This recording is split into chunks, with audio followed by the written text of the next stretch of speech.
नमस्कार, आप देख रहे हैं बड़ी खबर और मैं हूं नगमा। सेना में भर्ती के लिए कल घोषित अग्निपथ योजना युवाओं को पसंद नहीं आ रही है। कई जगहों पर इसे लेकर युवाओं ने अपनी नाराजगी जाहिर की है और खासतौर पे बिहार में अग्निपथ योजना का खूब विरोध हुआ है। बिहार के मुजफ्फरपुर से तस्वीरें आई हैं जहां पर विरोध प्रदर्शन साफ दिखाई दे रहा है। राज्य यानी बिहार के कई हिस्सों में इसके खिलाफ प्रदर्शन हुआ, जैसे कि मुजफ्फरपुर में छात्रों ने सड़क जाम किया, हाईवे पर बैठे रहे, विरोध में पुतला जलाया। बक्सर में प्रदर्शनकारी छात्र कई घंटों तक रेल की पटरियों पर आ गए। विरोध के कारण जनशताब्दी एक्सप्रेस 1 घंटे तक रुकी रही। अग्निपथ के विरोध में राजनीतिक दल और नेता भी शामिल हैं। कांग्रेस नेता राहुल गांधी, आरजेडी नेता तेजस्वी यादव, राजस्थान में आरएलपी के नेता हनुमान बेनीवाल और बीजेपी सांसद वरुण गांधी ने भी अग्निपथ योजना पर सवाल उठाए हैं। और अब से कुछ देर पहले विपक्षी दलों की एक बैठक हुई है, जिसके बाद ऐलान किया गया कि राष्ट्रपति पद का साझा उम्मीदवार उतारा जाएगा। ऐसा उम्मीदवार जो संविधान की रक्षा करे। ममता बनर्जी ने यह कहा है कि अरसे बाद विपक्ष साथ बैठा और कई पार्टियों के अहम नेता इस बैठक में शामिल हुए।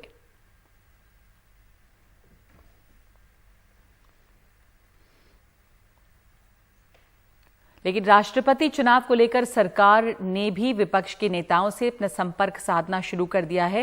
राजनाथ सिंह ने आज एनडीए के सहयोगी नीतीश कुमार से इस बारे में बात की है। इसके अलावा राजनाथ सिंह ने मल्लिकार्जुन खड़गे और ममता बनर्जी से भी बात की है। ओडिशा के सीएम नवीन पटनायक और अखिलेश यादव से भी बातचीत हुई है।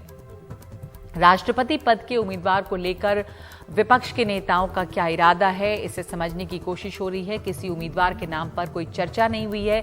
आम राय बनाने की कोशिश सरकार करेगी।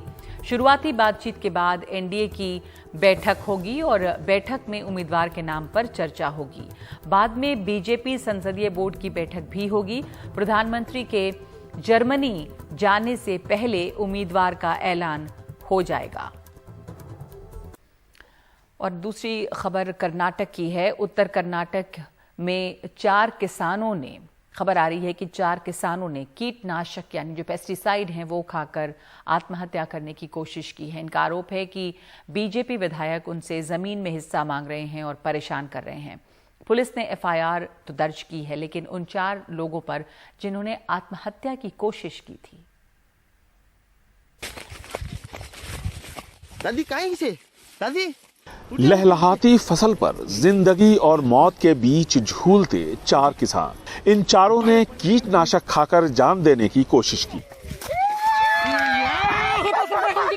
किस्मत अच्छी थी कि ये बच गए। इनका आरोप है कि स्थानीय बीजेपी विधायक नेहरू ओलेकर ने इन्हें सरकार से जो जमीन दिलवाई थी उसमें अब वो अपना हिस्सा मांग रहे हैं। इनकी शिकायत पर विधायक के खिलाफ मामला दर्ज करने की जगह पुलिस ने इनके ही खिलाफ एफआईआर दर्ज कर दी है। मौका वारदात पर जो लोग मौजूद थे उनके बयान के आधार पर हमने मामला दर्ज किया है। 3-4 लोगों ने आत्महत्या की कोशिश की, उनके खिलाफ भी हमने मामला दर्ज किया। जांच के बाद ही साफ हो पाएगा कि पूरा मामला क्या है और कौन लोग इसके लिए जिम्मेदार हैं। हम निष्पक्ष जांच करेंगे। गांव में 29 परिवारों को अकर्मा सकर्मा योजना के तहत जमीन का मालिकाना हक दिया गया है। अपने ऊपर लगाए जा रहे आरोपों को बीजेपी विधायक बेबुनियाद बता रहे हैं। हमें किसी के जमीन की जरूरत नहीं है, रही हमारे परिवार को। हम आम लोगों की भलाई के लिए जमीन चाहते हैं। सार्वजनिक हितಕ್ಕೆ ಬಿಡು ಅಂತ ಹೇಳಂತ ಹೇಳಿರೋದು। लेकिन सवाल ये उठता है कि फिर अलग अलग किसान बगैर किसी वजह के खुदकुशी की कोशिश क्यों करेंगे।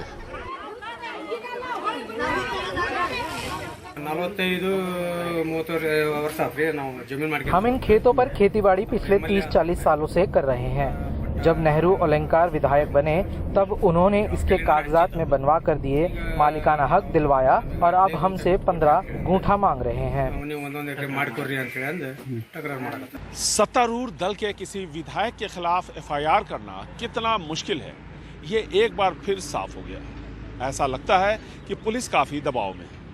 हालांकि आरोप दोनों ही तरफ से लगाए जा रहे हैं, ऐसे में देखना है कि पुलिस कब अपनी जांच पूरी कर किसी नतीजे तक पहुंच पाती है। बेंगलुरु से कैमरामैन कुमार के साथ निहाल खिदवई, एनडीटीवी इंडिया। मध्य प्रदेश और इसके अलावा पड़ोसी छत्तीसगढ़ में पेट्रोल और डीजल सप्लाई की एक अघोषित कटौती हो गई, जिससे कि काफी संकट गहरा सकता है। कई पंप सूखने जैसी स्थिति में हैं। जिन पंपों पे ईंधन है भी वहां 3-4 दिन का ही स्टॉक बचा हुआ है। पेट्रोल पंप एसोसिएशन का कहना है कि केंद्र सरकार के पेट्रोल और डीजल पर एक्साइज ड्यूटी घटाने के बाद तेल कंपनियों ने सप्लाई कम कर दी है। यदि सप्लाई ठीक नहीं हुई तो आने वाले कुछ दिन के बाद स्थिति गंभीर हो सकती है। सबसे ज्यादा डीजल को लेकर परेशानी है। मध्य प्रदेश में कुल 4,900 पेट्रोल पंप हैं, जिसमें राजधानी भोपाल के 152 पंप भी शामिल हैं। प्रदेश में हर रोज 2,77 लाख लीटर पेट्रोल डीजल की खपत होती है। भोपाल में हर रोज 9.5 लाख लीटर पेट्रोल और 12 लाख लीटर डीजल की खपत होती है। लेकिन पेट्रोलियम डीलर्स का कहना है कि तेल कंपनियों ने पेट्रोल डीजल की सप्लाई करीब 40% तक घटा दी है, जिससे लगभग 1000 पंप सूख रहे हैं। सप्लाई में दिक्कत आ रही है, कंपनी से बराबर सप्लाई नहीं मिल पा रही है। इसके कारण हमारे मध्य प्रदेश के काफ़ी सारे पंप ड्राई आउट हो गए हैं। किसानों को दिक्कत हो जाएगी, वो समय पे अपना फसल नहीं बो पाएंगे। हम लोगों को दिक्कत होगी क्योंकि ये सीज़न का टाइम होता है। इस सीज़न से जो बरसात आगामी 2 से 3 महीने रहता है, इसमें हम नुकसान में पंप चलाते हैं तो वो नुकसान कवर नहीं कर पाएंगे। रिमोट एरिया में देखें तो करीबन जो प्रतिशत बैठ रहा है वो 50 के ऊपर है। शहर के पंप 2 घंटे, 3 घंटे, 4 घंटे बंद हो रहे हैं क्योंकि सप्लाई बराबर नहीं मिल रही है। कंपनी को करीबन 28 रुपये लीटर डीजल पे घाटा हो रहा है और 16 रुपये प्रति लीटर पेट्रोल पे घाटा हो रहा है। राजधानी भोपाल में तो फिर भी हालात संभले हैं, लेकिन कई छोटे जिलों जैसे मंदसौर, भिंड में दर्जनों पंप बंद हैं। कर्मचारियों को नौकरी गंवाने का डर सता रहा है। अब ये और चल रहा है कि पेट्रोल पंप जो है 8 घंटे खुलेंगे, उसमें हम लोग की जो शिफ्ट जो है एक ही शिफ्ट बचेगी, तो हम लोग तो मतलब बहुत वो हो जाएंगे सर। नौकरी मतलब नहीं कर पाएंगे। पेमेंट जब नौकरी नहीं रहेगी तो पेमेंट कैसे मिलेगा सर? तो सर इतने पढ़े लिखे भी नहीं है कि मतलब कोई दूसरा जॉब कर सके, तो बहुत सारी प्रॉब्लम होगी सर। पिछले कुछ समय जो है कंपनी ने जो हमारी सप्लाई थोड़ी शार्ट कर रखी है, तो थोड़ा कोटा कम है, तो इस वजह से क्या थोड़ा डीजल पेट्रोल वगैरह कम मिल पा रहा है। सप्लाई बराबर नहीं आ पा रही है पिछले कुछ समय से, तो माल नहीं दे पा रहे रेगुलर अपन। पड़ोसी छत्तीसगढ़ में भी राजधानी रायपुर, कोंडागांव समेत कई जिलों में पंप सूख रहे हैं। पंप संचालकों का कहना है कि उन्होंने कंपनियों को एडवांस दे दिया है, इसके बावजूद सप्लाई नहीं हो रही है। हिंदुस्तान पेट्रोलियम कॉर्पोरेशन लिमिटेड के 60 से 70% पेट्रोल पंप आज छत्तीसगढ़ में ड्राई पड़े हैं। एडवांस पेमेंट हम लोगों को माल नहीं मिल रहा है और यही समस्या कल से बीपीसीएल के पंपों में भी देखने को मिल रही है। हाल ही में केंद्र सरकार ने एक्साइज ड्यूटी में कटौती की है। ऐसे में माना जा रहा है कि कंपनियां सप्लाई में कटौती कर ज्यादा नुकसान होने से बचाव की कोशिश में हैं। सूत्र कह रहे हैं कि प्रति लीटर घाटे को पाटने के लिए तेल कंपनियां सप्लाई ही कम कर रही हैं, वहीं तेल कंपनियां किसी भी संकट से इनकार कर रही हैं। ऐसे में इस इनकार और इकरार के बीच सबसे ज़्यादा तकलीफ आम आदमी को ही होनी है, खासकर किसानों को, क्योंकि बोवनी का सीज़न है और उन्हें डीजल की ज़रूरत पड़ेगी।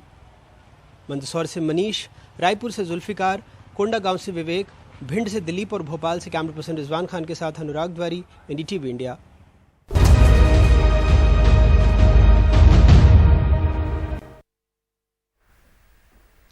कई दिनों तक, जिसमें तकरीबन 104 घंटे हैं, 104 घंटे के बाद बोरवेल से निकले 10 साल के राहुल से मिलने छत्तीसगढ़ के मुख्यमंत्री भूपेश बघेल अस्पताल गए।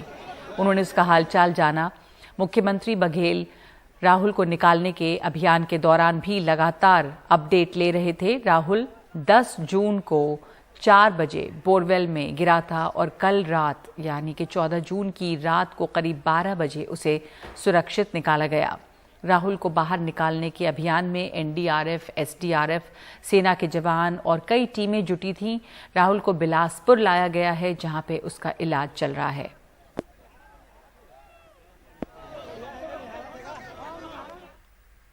और भारत पाकिस्तान सीमा पर श्री गंगानगर लैला मजनू की मज़ार पर सालाना उर्स में देश विदेश से हज़ारों लोग पहुंचे हैं।